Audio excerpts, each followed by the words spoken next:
जी से रहेगा। दीपक जी को भी शिकायत हो सकती थी ना कि भाई मैं ही क्यों पूछ रहा हूँ। हाँ, शायद आगे सवाल मिल सकता था। दीपक जी, सवाल रहेगा होमली ग्रुप्स को लेकर, क्योंकि अगर हम बात करें शुरुआत से लेकर आपने काफी कुछ बताया इसको लेकर, अगर होमली ग्रुप के रोल को लेकर हम बात करें या चैलेंजेस को लेकर हम बात करें तो उसके बारे में थोड़ा सा विस्तार से बताइएगा। देखिए, होमली ग्रुप का रोल यही है कि हम लोग एफोर्डेबल हाउसिंग के डायरेक्शन में काम कर रहे हैं। हम वैसे लोगों को टारगेट कर रहे हैं कि जो प्लान नहीं कर पा रहे हैं, अपना खुद का घर प्लान नहीं कर पा रहे हैं, तो हम वैसे लोगों को मदद कर रहे हैं, एक बिलीव डाल रहे हैं वैसे कम्युनिटी में कि आपका अपना घर हो सकता है, चाहे आपकी इनकम जो भी हो उससे कोई फर्क नहीं पड़ता है। मान लिया एक average income low middle class का हम देखें तो आज के टाइम में 15-20 हजार से तो लोग कमा ही लेते हैं, लेकिन हम ऐसा मॉडल डिजाइन कर रहे हैं जो कि उस कैटेगरी के लोग भी अपने घर के बारे में प्लान कर सकते हैं, क्योंकि प्रधानमंत्री आवास योजना 2.0 भी तो चल रहा है ना, तो उसमें सब्सिडी भी मिलता है, ठीक है, और होम लोन भी हो जाता है। तो मान लिया जाए हम लोग अभी जो काम कर रहे हैं, अभी 2-3 प्रोजेक्ट्स हमारे हैं जो ऑन गोइंग है, वो 25 लाख 30 लाख में हम लोग 3 BHK इंडिपेंडेंट घर रांची के अंदर में दे रहे हैं, और आने वाले टाइम में मेरा प्लानिंग है कि 10 लाख में हम घर दे लोगों को। ये बहुत बड़ी बात है। 3 लाख में बहुत बड़ी बात और इसके लिए एक इकोसिस्टम डेवलप कर रहे हैं कि अपना मटेरियल जो है वो हम खुद प्रोड्यूस करें ताकि और कॉस्ट इफेक्टिव हो। इसलिए हमने अभी एक रेडीमिक्स कंक्रीट का प्लांट लगाया, सिर्फ इसलिए लगाया कि हमारा खुद का जो कंस्ट्रक्शन हो वो कॉस्ट इफेक्टिव हो। फिर हमारे साथ सलूजा जी भी हैं, हम चाहेंगे कि वो भी हमें हेल्प करे ताकि हम जो स्टील है उसको भी कॉस्ट इफेक्टिव करे। बिल्कुल, सबका साथ होगा तभी सबका विकास होगा। अच्छा, उसमें मैं एक सवाल ये जोड़ रहा हूँ कि आपने चूंकि कहा कि डेवलपमेंट आप दुनिया के तमाम देशों में देखते हैं और उसके बाद चाइना में भी आपने देखा, तो आप चाहते हैं कि रांची में या झारखंड में उसको आप कैसे भी करके धरातल पर उतार सके। अफोर्डेबल हाउसिंग इस वक्त भी भारत की सबसे बड़ी डिमांड है, क्योंकि middle class, lower middle class सबसे बड़ा है हमारे यहाँ। तो ऐसे में अफोर्डेबल हाउसिंग में आप डेवलपमेंट के इस कॉन्सेप्ट को कैसे लेकर आ पाएंगे, क्योंकि डेवलपमेंट का मतलब ये भी होता है कि आपकी फैसिलिटीज भी उसी तरह की होती हैं, विश्व स्तरीय होती है। बिल्कुल, आपने बिल्कुल सही बोला। डेवलपमेंट का मतलब लोगों को लगता है कि एकदम 110 तल्ले का बिल्डिंग, ठीक है, हाई क्लास फैसिलिटी, लेकिन अभी जो चैलेंजेस, बेसिक चैलेंजेस को आप बाईपास नहीं कर सकते हैं।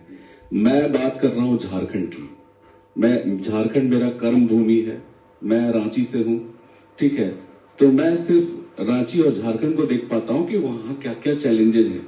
और वो बेसिक चीज से बाहर जब तक नहीं निकलेगा, जो जनता नहीं निकलेगा, तो बताइए आप उसके आगे फिर कैसे सोच पाएगा। आप डायरेक्ट उसको ये टाउन प्लाजा बिल्डिंग तो आप नहीं समझा सकते हैं ना।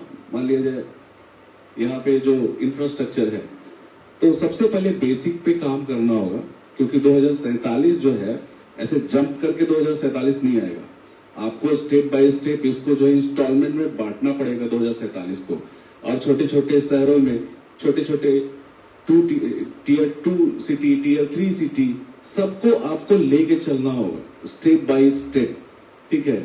कोई भी हाइपोथेटिकल बात करने से काम नहीं होगा। हम लोग एकदम बिल्कुल ग्राउंड लेवल में काम कर रहे हैं।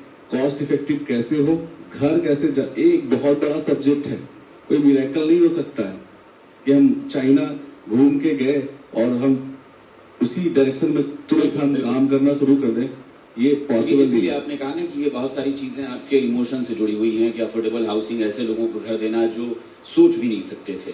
तो जाहिर तौर पर डेवलपमेंट दुनिया के तमाम देशों के विकास के स्तर को अचानक से अफोर्डेबल हाउसिंग में उतारना इतना आसान नहीं है। बात तो सही है, इसीलिए शायद आपने 5 साल का वक्त लिया है अभी।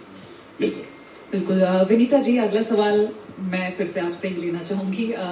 मैं ये जानना चाहूंगी, क्योंकि आप महिलाओं के लिए बहुत सारी चीजें कर रहे हैं, जैसे कि आपने पहले बताया। अब हम चीन में निवेश के बारे में बात करें या किसी कोलैबोरेशन को लेकर बात करें, Zee media global innovation and leadership summit के जरिए आप क्या बोलना चाहेंगे? क्योंकि जाहिर सी बात है, कोलैबोरेशन हर कोई करना चाहता है, आगे हर कोई बढ़ना चाहता है। बिल्कुल, और उस कोलैबोरेशन की शुरुआत मैंने सबसे पहले हमारी चीफ गेस्ट महोदया के साथ ही की है। आई शेयर द कॉन्टेक्ट और even I have got an assurance कि हम बहुत जल्दी साथ मिलकर एक प्रोजेक्ट पे काम करेंगे। हमारी अपनी set of units of hospitals भी हैं। सो मेडिकल कोलैबोरेशन हो चाहे लोकलाइजेशन का कोलैबोरेशन हो, क्योंकि लोकलाइजेशन की इस देश में सबसे ज्यादा जरूरत है। तो as a company world dealers will certainly invest also, और हम यहाँ से बिजनेस भी लेकर आएंगे हमारे देश के लिए। अगर हम इन्वेस्ट करें, वो कहते हैं ना कि एक डालो 10 ना मिले तब तक धंधा होता नहीं, तो वही बात है कि अगर हम डालेंगे तो यहाँ से अपने देश के लिए भी कमा कर लेकर आएंगे। और उसके लिए वर्ल्ड डीलर्स बिल्कुल कहते हैं ना, बिल्कुल प्रोएक्टिव है इस मामले में, और वो प्रोएक्टिवनेस मैंने यही दिखा दी। And all the very best for that. Thank you so much. क्योंकि चाइना के साथ आपने पहले भी शायद कहा ना कि यहाँ पर कुछ आपका है, हमारे ट्रांसलेटर्स और इंटरप्रेटर्स हैं जो यहाँ से हमारे जी। काम करते हैं। अच्छा, डेवलपमेंट को देखते हैं, महिलाओं के सशक्तिकरण को देखते हैं, तो आप क्या पाती हैं दोनों देशों में? कुछ तुलना करके आप देखती हैं कुछ? मुझे ऐसा लगता है कि नहीं, मैं इस मामले में अपने देश को बहुत अच्छा मानती हूँ। यहाँ महिलाएं अब आगे बढ़ आई हैं, ऐसा मैंने लेटली रिसर्च में पढ़ा।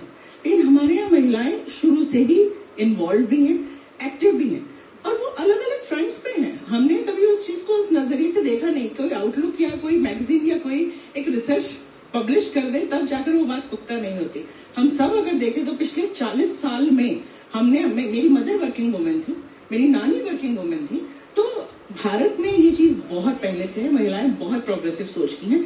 यहाँ महिलाएं अब आगे निकलेंगी, पर यहाँ आगे निकल आकर आगे बढ़ने की इनकी जो रफ्तार है वो बहुत तेज है। वो मैंने यहाँ के बाजारों में देखा, तो वो हमें वो रफ्तार पकड़नी जी, वो रफ्तार। दीपक जी, अगला सवाल मैं आपसे लेना चाहूंगी, क्योंकि अगर हम पिछले 3 दिनों से विजिट कर ही रहे हैं जगह जगह, तो बहुत सारी चीजें ऑब्जर्व की होंगी। तो लैंड एंड फंडिंग को लेकर हम बात करते हैं, क्योंकि भारत में हर कोई चाहता है कि इजीली हर चीज हो, और आप बता रहे हैं झारखंड में आपको बहुत कुछ करना है। 2030 तक का आपने जो मिशन रखा हुआ है, तो क्या ऑब्जर्व किया है यहाँ से, और क्या क्या बदलाव और उम्मीद कर रहे हैं रांची में? देखिए, ये जो मैं आपको बोल रहा हूँ कि 5000 घर हम बनाएंगे 2030 तक, तो ये इतना आसान नहीं है। कुछ तो मैंने सोचा होगा।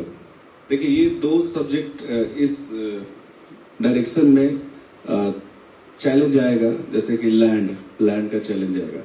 मैं चाहता हूं कि जितने भी Tier 3 सिटीज है, झारखंड के जितने भी डिस्ट्रिक्ट्स हैं, हर डिस्ट्रिक्ट में हम लोग काम करें, वहां पे एफोर्डेबल हाउसिंग का काम करें। 8 से 10 लाख 12 लाख में हम लोग घर बना के दें, एक सोसाइटी के अंदर प्लान वे में। वो पॉसिबल है, क्योंकि मुझे एक्सपीरियंस है पिछले 10 साल का। ठीक है, वो सुनने में थोड़ा अटपटा सा लगता है कि 10 लाख में 8 लाख में घर कैसे हो सकता है, लेकिन हो सकता है, बिल्कुल हो सकता है। तो इसके लिए मैं सरकार से बात करूंगा, सरकार से बात करने जा रहा हूं। मेरे टीम में कुछ लोगों से डिस्कशन भी हो रहा है कि ये जो प्लान है उसमें सरकार मेरी मदद करे, तो हम डेफिनेटली जो लक्ष्य रखे हैं उससे ज्यादा लक्ष्य को हम लोग हासिल कर सकते हैं, और ज्यादा से ज्यादा हजारों लोगों के लाइफ में एक बहुत बड़ा चेंज, बदलाव, बिलीफ सिस्टम, इम्पैक्ट डाल सकते हैं सोसाइटी के अंदर। Thank you. क्योंकि ये भी है ना कि आपने कहा स्पीड, जैसे अभी विनीता जी भी कह रही थी कि रफ्तार बहुत तेज करनी पड़ेगी सबको, तो भारत की भी आपने जिक्र किया, जैसे कि चाइना को आपने कहा कि डेवलपमेंट की रफ्तार बहुत है यहाँ पर, और हम उस स्पीड को शायद कंपीट नहीं कर पा रहे हैं ठीक से। तो वो स्पीड अगर इस तरीके से देखें कि जो बहुत सारी इंडस्ट्रीज को चलाने के लिए, सेक्टर्स को चलाने के लिए सिंगल विंडो सिस्टम की बात होती है, बहुत आसानी से क्लियरेंस मिलने की बात होती है, उसको आपने दीपक जी किस तरीके से देखा है, जो क्लियरेंस मिलता है किसी भी प्रोजेक्ट के लिए? देखिए, सब कुछ आपके कॉन्फिडेंस पे, डेडिकेशन पे डिपेंड करता है। अगर आप कॉन्फिडेंट हैं, एक्सपीरियंस है आपके पास, डेडिकेटेड है, टीम अच्छा है आपका, तो ये सब बहुत बड़ा चैलेंज नहीं है, क्योंकि ऊपर वाला भी तो थोड़ा सपोर्ट करता है। अकेले हम क्या कर सकते हैं? चैलेंजेस तो रहेंगे, और उस चैलेंजेस को टीम हैंडल करता है, टीम उसको सॉर्ट आउट करता है। ठीक है, थैंक यू। विनीता जी से आपको बिल्कुल एक छोटा सा सवाल, क्योंकि जिस प्लेटफॉर्म पर आप हैं, आपको देश विदेश हर जगह कोई देख रहा है, तो क्या संदेश देना चाहेंगे? 2 चीजें जो मैंने जिस सेंटेंस से शुरुआत की थी कि एक औरत सब कुछ कर सकती है, तो चाहे हमारे भारत की हो, चीन की हो, चाहे दुनिया के किसी भी कॉर्नर की हो। Come let us together make a very happening and beautiful world, very productive world, क्योंकि ये सचमुच एक औरत कर सकती है। और दूसरा, मुझे वो जुमला मेरी मदर का याद आता है, जो कि हमारे इंडिया में बहुत फेमस एडवर्टीजमेंट है कि आयोडेक्स मलिए, काम पे चलिए।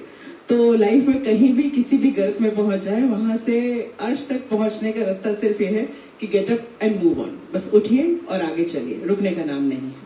बिल्कुल, बहुत शुक्रिया। और ये तमाम सवालों के जो जवाब आप लोगों ने बेबाकी से दिए हैं और जो उद्देश्य हमने आपसे सुना है उसके लिए बहुत सारी शुभकामनाएं। शुक्रिया, बहुत बहुत धन्यवाद। बहुत बहुत शुक्रिया। Thank you so much. Thank you Zee media for this opportunity. Thank you so much. Thank you.